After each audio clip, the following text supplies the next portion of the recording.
Alors, bonjour mes chers amis et bienvenue dans cette nouvelle vidéo. Aujourd'hui, nous allons travailler sur un problème des Olympiades. Comme vous le savez, c'est un concours qui réunit les passionnés des maths. Et donc aujourd'hui, nous allons regarder un sujet très intéressant qui touche l'arithmétique ou la théorie des nombres de façon générale, parce qu'on parle ici des entiers. Donc ici, on nous demande de déterminer tous les couples X, Y d'entiers, c'est-à-dire des entiers relatifs, si vous voulez, des X, Y sont dans grand Z, qui vérifient cette affaire-là. D'accord? En même temps, je voulais faire un petit commentaire avant de commencer parce que ce que vous voyez là, si vous voulez, c'est juste l'équation d'un cercle. D'accord? Et si nous sommes dans le plan, ça c'est l'équation d'un cercle. Et donc, ce qu'on nous demande de faire, c'est de déterminer tous les points, d'accord, de ce cercle-là, d'accord, dont les coordonnées, d'accord, sont des entiers. Tous les points de ce cercle-là. Donc, géométriquement, on peut juste interpréter cela comme la détermination de tous les points de coordonnées X, Y, tels que X soit un entier, Y, d'accord, soit également un entier. Les points de ce cercle-là. Et donc, il faut comprendre ça comme ça pour pouvoir faire tout. Maintenant, autre chose que je voulais dire, la méthode que je vais utiliser, je l'utilise parce que 2009 est un grand nombre. D'accord? Parce que si on avait par exemple le cercle,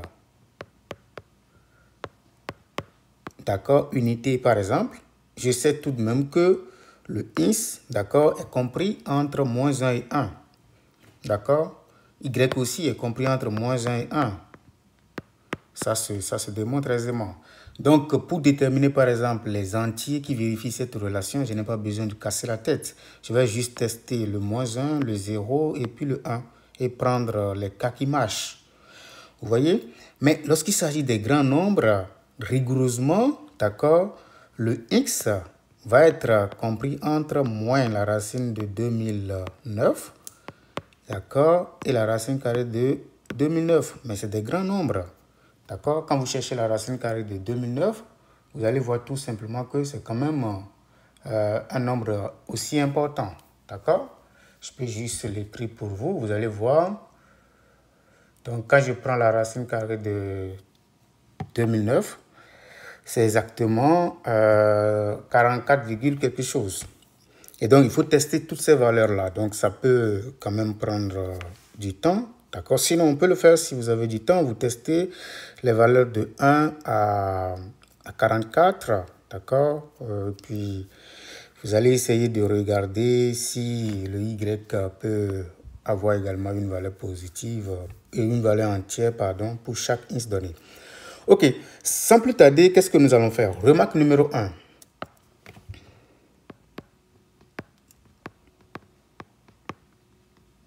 D'accord? Puisque moins x au carré, c'est encore égal à x carré, et que moins y au carré, c'est encore égal à y carré, ça voudrait dire que qu'on n'est pas obligé, d'accord, de considérer, par exemple, les cas où le x est négatif pour travailler, par exemple. Ça veut dire quoi? Si on trouve le x, d'accord, la valeur de x positive, ça veut dire que la valeur de x négatif aussi marche. D'accord, à cause du fait que moins x au carré, c'est la même chose que x carré. Donc, ça ne change pas grand-chose. Donc, je vais considérer dans mon travail que le x est positif.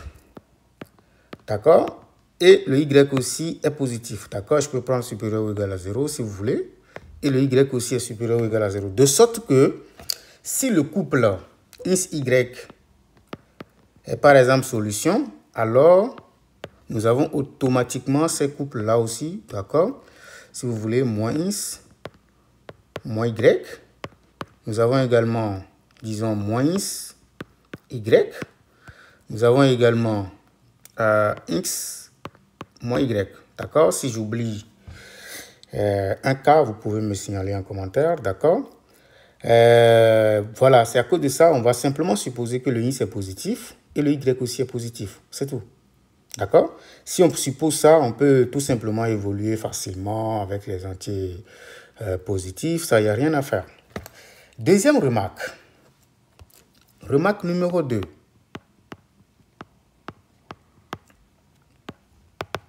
Nous allons considérer toujours un x carré plus y carré égale 2009. Qu'est-ce que nous savons de 2009? 2009, c'est un nombre impair. Mais en mathématiques, d'accord, ou bien en théorie des nombres, si vous voulez, il n'y a que la somme des deux nombres. Nous sommes avec les entiers. Hein? Il n'y a que la somme d'un nombre impair avec un nombre pair qui peut donner un nombre impair. D'accord? Si vous avez la somme de deux nombres impairs, le résultat va être pair. Et si vous avez la somme de deux nombres pairs, le résultat va être également pair. D'accord? Donc, ça veut dire quoi? Ça veut dire tout simplement que... donc, évidemment, ici également, comme je le disais, que vous devez m'informer si j'ai oublié un couple. Évidemment, le YX également. D'accord? Le moins Y moins X. Le Y moins X. Et puis enfin, je pense que oui, ça va être tout. Voilà, donc, et puis moins Y et puis X, voilà. Donc, tout simplement parce que quand vous regardez cette équation-là, d'accord, la position, c'est-à-dire le X et le Y jouent les mêmes rôles, d'accord. Si le couple X-Y est solution, nécessairement Y-X aussi va être, disons, solution. Très important, d'accord, avant de continuer. OK. Donc, je reviens sur notre truc là. Donc, je disais que si vous avez 2009, d'accord, c'est un nombre impair. En maths ou en théorie des nombres ou en arithmétique, c'est seulement la somme d'un nombre pair avec un nombre impair qui donne un nombre impair.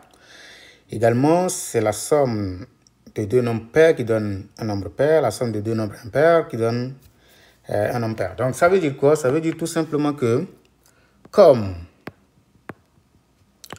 2009 est impair, alors x carré, d'accord, au moins, d'accord, c'est-à-dire que soit x carré est impair, et dans ce cas, x carré va être pair, soit x carré est pair et, disons, y carré, d'accord, va être impair. Par conséquent, on peut supposer, sans perdre de généralité, que c'est x carré, d'accord, qui est pair et y carré est impair. Après, puisqu'on sait que les deux jouent des rôles symétriques, d'accord, ça va suffire parce qu'on sait qu'après, on peut juste permuter, c'est-à-dire que si on a un couple, on peut juste changer la position de ces deux machins-là. D'accord? Donc, on peut supposer, sans perdre de généralité, que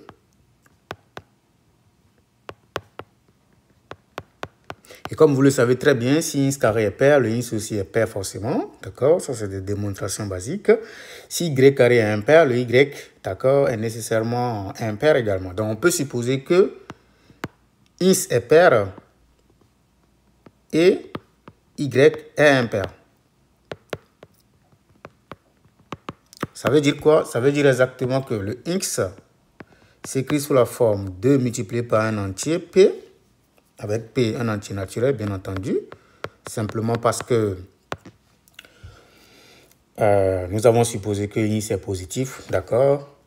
Et donc, le y va s'écrire sous la forme 2 fois q plus 1, parce qu'il est impair, avec q un entier naturel également. Maintenant, si on considère x carré plus y carré, qui nous donne combien? 2009. Cela suppose que nous avons 2p, le tout au carré, plus, d'accord, 2q plus 1 au carré égale 2009. D'accord? L'objectif, c'est de faire les choses élémentaires, de résoudre ce problème de façon élémentaire à utiliser les bonnes propriétés que tout le monde connaît. D'accord? Ça me donne quoi? 4p au carré, plus, donc je développe. Ici, j'obtiens quoi? 4q au carré, plus 4q, plus 1. Identité remarquable, tout simplement, égale 2009. Donc, je continue. Ça me fait 4p au carré, plus 4q au carré, plus 4q, d'accord? Je renvoie tout simplement cette affaire-là de l'autre côté. D'accord? Ça me fait 2009 moins 1, qui vaut, d'accord, 2008. Maintenant, je divise par 4. Si je divise par 4, j'obtiens p au carré, plus 4, et je divise par 4, excusez-moi. Donc, je vais mettre q au carré, plus q, égale, donc je prends 2008 divisé par 4, qui nous donne 502. D'accord? Donc, si nous résolvons, par exemple, nous parvenons à résoudre, par exemple, cette équation que vous voyez là, d'accord, avec P et Q des entiers naturels, c'est fini. Ça veut dire qu'on connaît X et Y.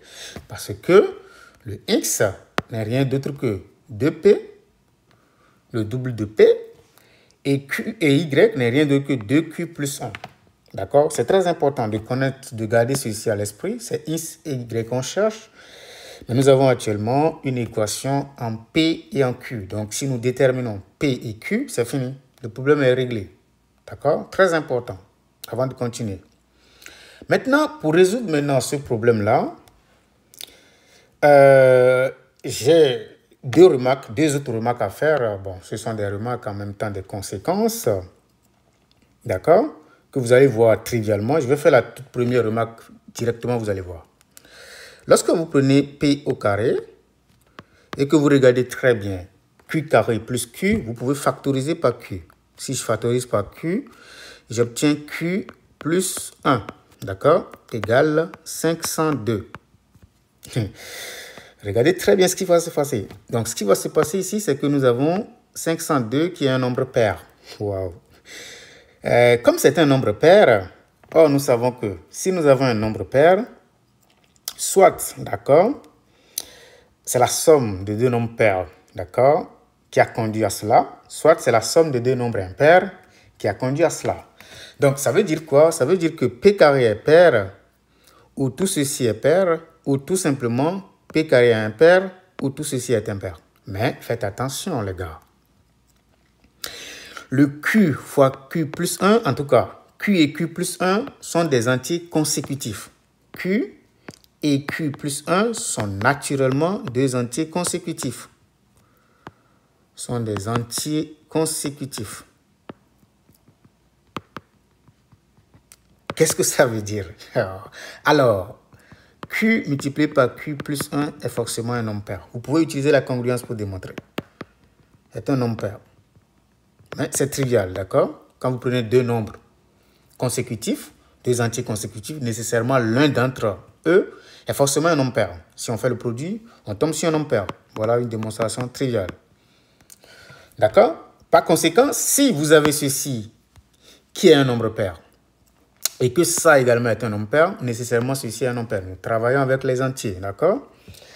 Et si vous voulez comprendre ça, vous pouvez envoyer ceci de l'autre côté. Ça vous donne 502 moins tout ça.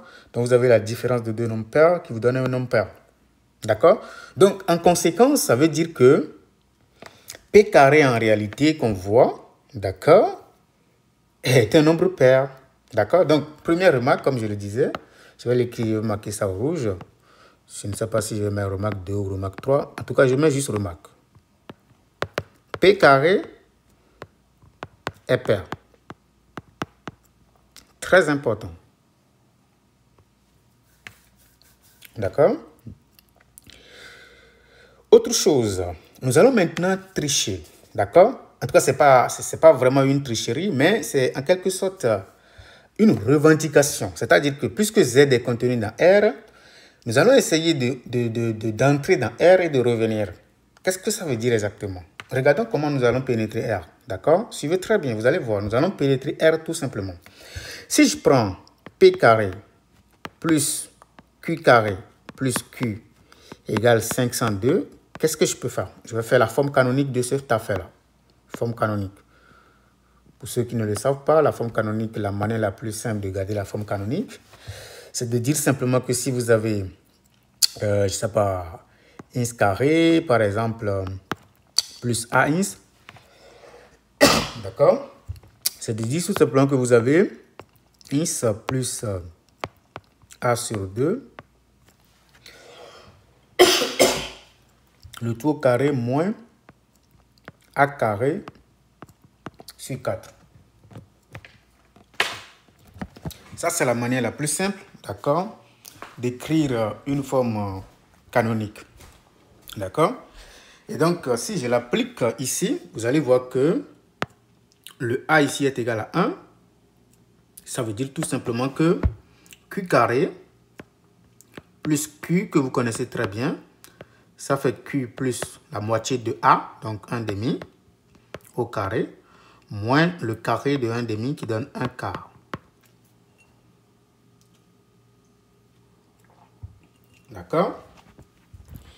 Donc, si je fais ça, je peux maintenant faire une copie de ce que nous sommes en train de faire. Donc, j'obtiens P carré plus Q plus 1 demi. Faites attention parce que là, je suis en train de pénétrer tout simplement le R, mais je vais revenir dans grand N tout à l'heure, d'accord? Je vais revenir, mais je le fais, d'accord, pour avoir une borne pour le P, d'accord? Si j'ai une borne pour le P, c'est fini. Je n'ai pas besoin de casser la tête. Et donc, nous avons ceci, moins 1 quart égale 502. Je n'utilise aucune propriété des entiers ici, d'accord? Je travaille juste dans R. Donc, j'obtiens ici P carré plus Q plus 1 demi, le tout au carré, d'accord, égal à 502 plus 1K. 1K, c'est 0,25. Donc, ici, j'obtiens P carré plus Q plus 1 demi au carré égale 502,25. Donc, qu'est-ce que je sais? Pour ceux qui ne le savent pas, je sais que P, d'accord, la valeur de P est comprise, d'accord, sinon la valeur absolue de P est naturellement inférieure ou égale à la racine carrée de ça. Ça se fait aisément, en tout cas ça se fait très aisément parce que Q plus 1 demi le tout au carré n'est rien d'autre que 502,25 moins P au carré. Puisque ça c'est une quantité positive, d'accord, je vais simplement dire que nous avons 502,25 moins P carré supérieur ou égal à 0. Donc, si j'écris ça, ça voudra dire tout simplement que 502,25 est supérieur ou égal à P carré. Et donc, la racine carrée de 502,25 est supérieure ou égale à P. P est un entier positif, donc je n'ai pas besoin d'utiliser la racine carrée, d'accord? P est un entier positif, d'accord? Donc, je vais calculer la racine carrée de 502,25, d'accord? Donc, qu'est-ce que je trouve ici? Je trouve que 22,41, d'accord, bon, approximativement, est supérieur ou égal à P. Je peux l'écrire autrement. P est inférieur ou égal à 22,41. C'est-à-dire que P prend naturellement les valeurs normalement de 0, mais on sait que P ne peut pas être 0 parce que I c'est différent de 0, d'accord? Donc, P prend les valeurs de 1, d'accord, jusqu'à 22. Les gens vont dire, bon, certains vont dire, mais c'est encore beaucoup. Effectivement, c'est beaucoup. Mais quand même, on a quitté 41 au début pour les valeurs prises par X. 41 au début, on vient à 22. C'est un grand pas.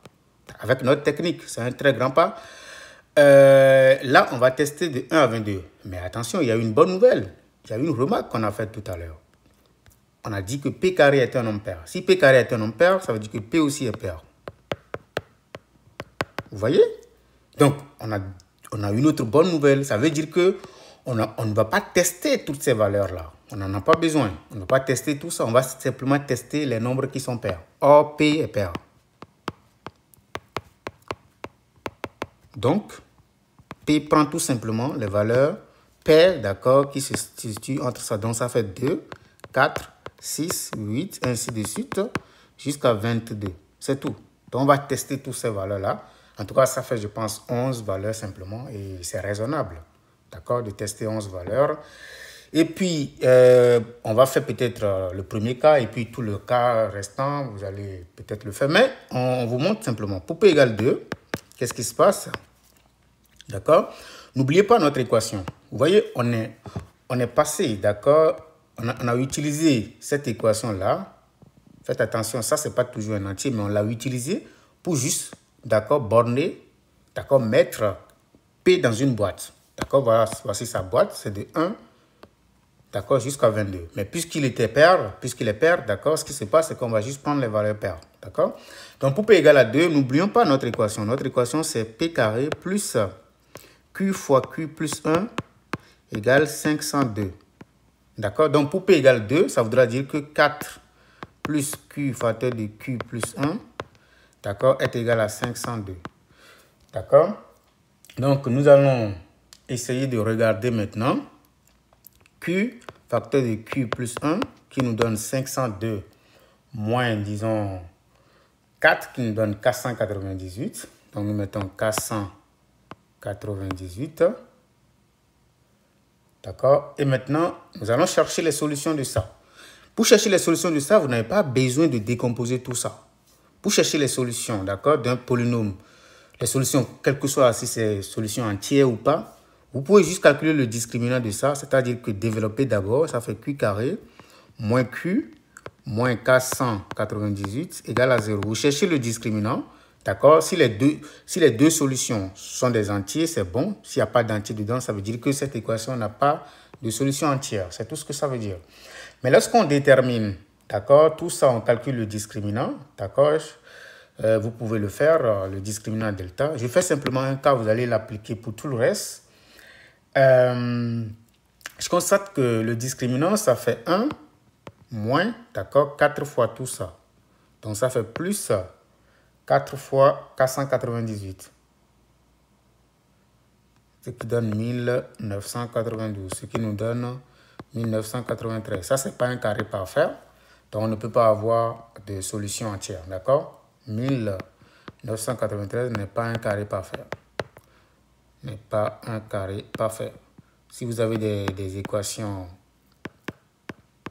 à coefficient entier, d'accord, pour que les solutions soient entières, d'accord, il faut simplement que le discriminant soit quand même d'abord, d'accord, une condition nécessaire, pardon, c'est que le discriminant, d'accord, soit un carré parfait. Ce n'est pas le cas ici. Donc, ceci, le cas là ne marche pas, d'accord. Donc, vous allez tester tout le reste, d'accord, et je pense que c'est à partir de 14 que ça marche. Donc, si P est égal à 14, on va le faire correctement. Qu'est-ce qui se passe? On va prendre 14 au carré plus Q facteur de Q plus 1, d'accord, égale 502. D'accord, donc on calcule. On trouve exactement Q facteur de Q plus 1 égale à 52 moins 14 au carré qui donne 306. D'accord, donc on va calculer le discriminant. Si je développe encore une fois, ça fait Q carré plus Q moins 306 égale 0. Donc, si je fais ça, qu'est-ce que je trouve? Je calcule rapidement, si vous voulez, le discriminant delta. Ça fait 1 moins 4 fois A fois C. Donc, ce qui donne 1, d'accord, plus 4 fois, donc ça fait 1224. In fine, ça fait 1225. Donc, si on cherche la racine carrée de tout ça, est-ce que j'ai fait juste une petite erreur de calcul? Donc, je reprends d'abord le calcul de tout ça. Juste un instant, je vais reprendre le calcul de tout ça. Donc, le discriminant, ça fait 1, 4 fois 306, plus 1, 1225. Racine de 1225, c'est 35, hein? D'accord, donc ça fait 35 au carré. Voilà.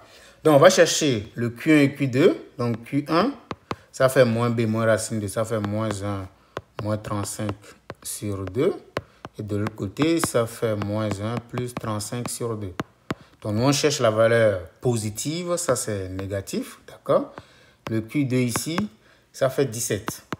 D'accord? Voilà, ça, c'est le candidat. Donc, vous vérifiez aussi pour tout le reste. Vous allez voir qu'il y a plus. Il n'y en a plus. D'accord? Par conséquent, nous avons Q2. D'accord? C'est-à-dire que le P est égal à 14 et le Q est égal à 17. Voilà la solution de notre équation que vous voyez ici, cette équation. Mais n'oubliez pas, ce n'est pas le P et le Q qu'on cherche. Nous, on cherche X et Y. Donc, c'est quoi maintenant X? X, c'est le double, d'accord, de P. Donc, ça fait 2 fois 14 qui donne 28. Et Q, pardon, et Y, ce n'est rien d'autre que 2 fois 17 plus 1, ce qui donne 35. Donc, on a le couple de points 28, 35. Si on cherchait, par exemple, les entiers naturels, d'accord, on s'arrête là, d'accord, peut-être en permettant juste les positions. Mais puisqu'on cherche tous les entiers relatifs, d'accord, on va les lister. J'avais déjà fait une remarque en haut que si vous avez ce couple qui est solution, vous avez aussi leur opposé, ainsi de suite, d'accord. Donc, voici les couples qui sont solutions, d'accord. On part de 28, 35, virgule, 28 moins 35, virgule, moins 28, 35, virgule, et puis moins 28 maintenant, et moins 35. Maintenant, ce n'est pas fini, on va essayer de changer l'ordre, parce qu'un couple, il faut faire attention, parce que le X et Y jouent des rôles symétriques, donc on a aussi 35, et puis 28, on a moins 35, et puis 28, on a moins 28, et puis 35, et pardon, nous avons 35, nous avons 35, voilà, et puis moins 28. À la fin, nous avons maintenant moins 35, et puis moins 28, d'accord, voilà. Donc, si on vous demande par exemple la somme, bien évidemment, ça va être ça plus ça, ainsi de suite. Mais si c'était seulement les entiers naturels, vous pouvez faire la somme en tout cas. Vous pouvez faire n'importe quelle combinaison de X et Y parce que vous avez déjà le X et le Y. Donc voilà à peu près la méthode que je vous propose qui est très claire, d'accord, qui vous donne des choses beaucoup plus simples, d'accord, pour résoudre cette équation avec des outils, c'est-à-dire que des méthodes assez simples, d'accord, qui sont à la portée de tout le monde pour résoudre cette équation.